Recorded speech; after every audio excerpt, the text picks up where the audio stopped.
Folks, this is a short video, hopefully, regarding the impact that the COVID-19 thing has had on the schools in Barbados, the teaching in Barbados. Only one element.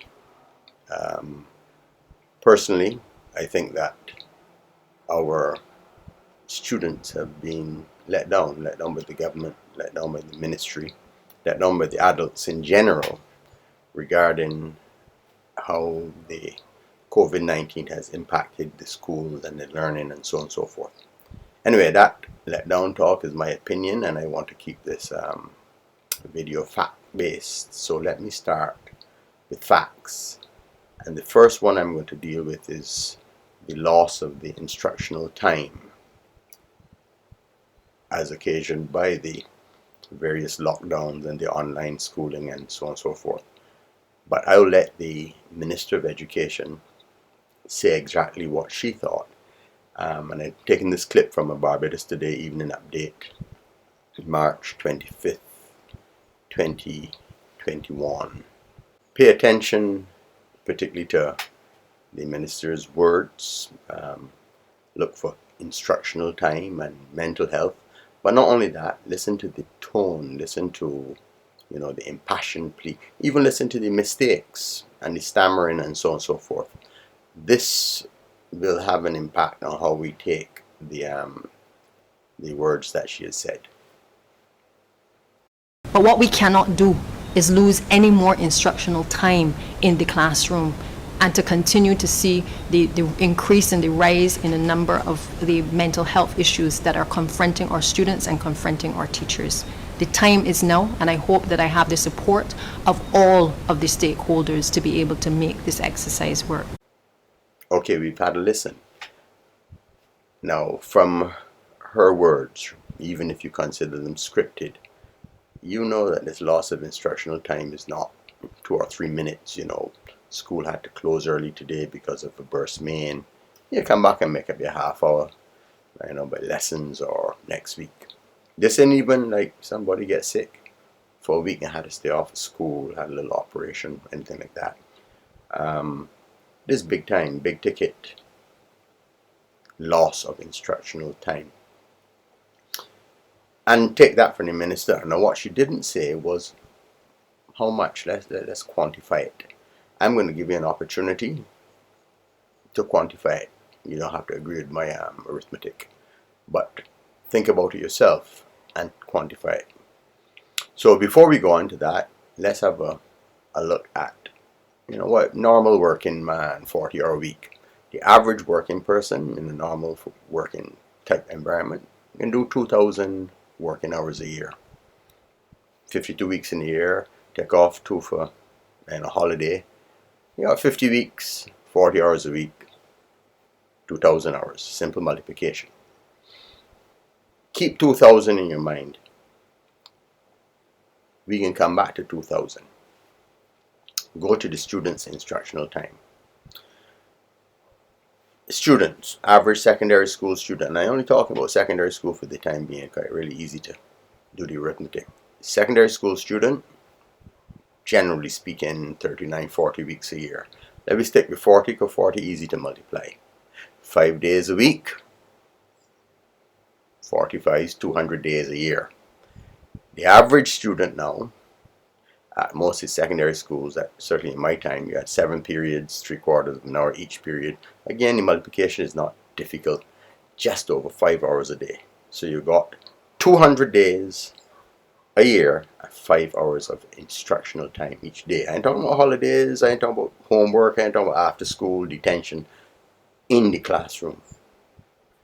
200 days a year, 5 hours a day. Each student 1,000 hours a year. Again, easy numbers. How many schools we have in Barbados? I think there are about 20, 21 secondary schools. You're running close to 1,000 students in each one of them. Some a little bit more, some a little bit less. Adding the teachers, you're definitely in the region of 1,000. So 21 schools, 21,000 students, 1,000 hours a year. That is 21 million hours in 1 year. So if we were going to school 100% of the time, as per usual, I can do 21 million student hours a year. During COVID, we looked at various different regimes and whatever was in place.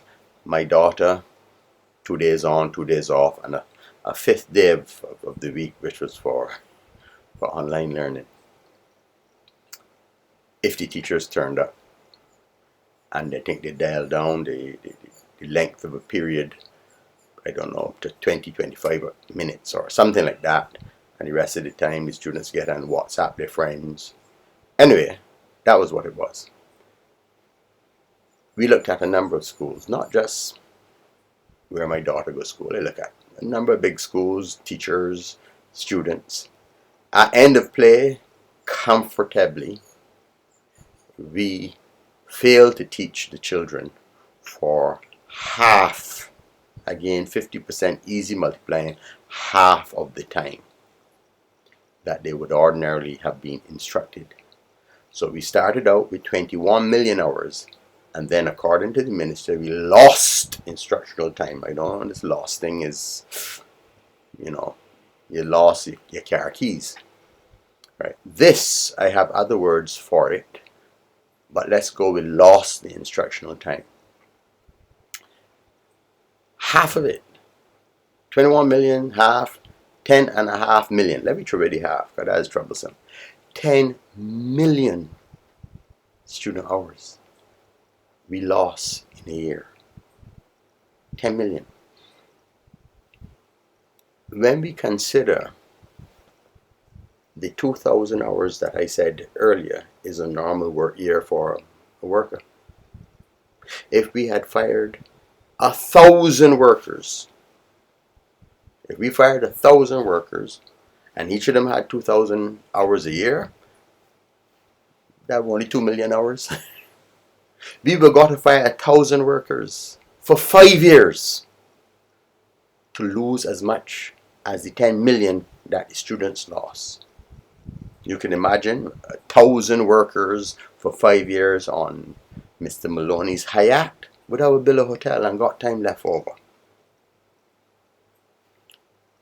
Consider some other, I don't know, area.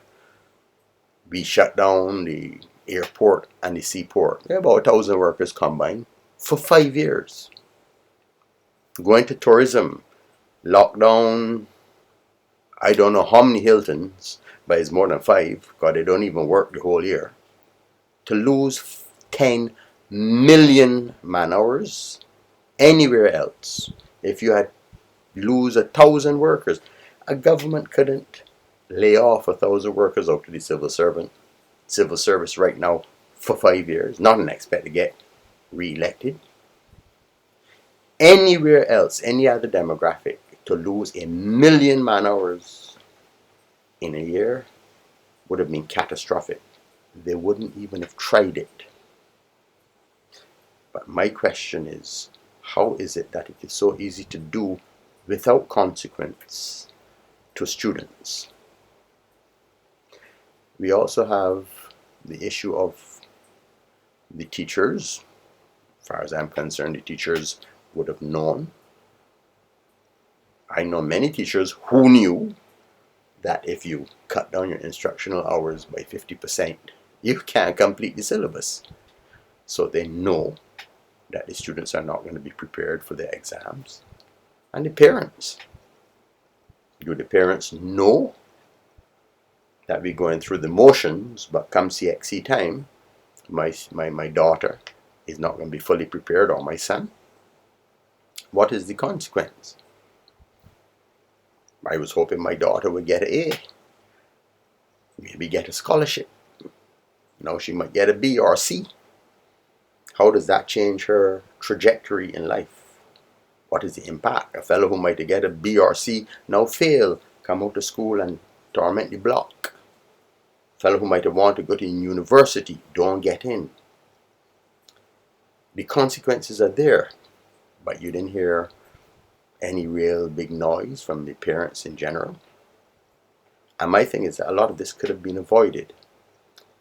There was a theory that you could do some Wi-Fi in the schools and do blended classes, and you don't lose that much instructional time. In fact, after the announcement that the minister made, I think the next week, all fifth and sixth form students, exam students, were sent back into school because they can't lose any more instructional time. But when they arrive back in school, the 25 of them can't go in the classroom. I know for a fact classrooms that physical distancing limit to 9, and the other 16 stand outside on the picnic tables and talk. But we pretended that they went back into school, and a lot of this could have been avoided. So when they sent those fifth formers and sixth formers back into school, teachers got to come to school.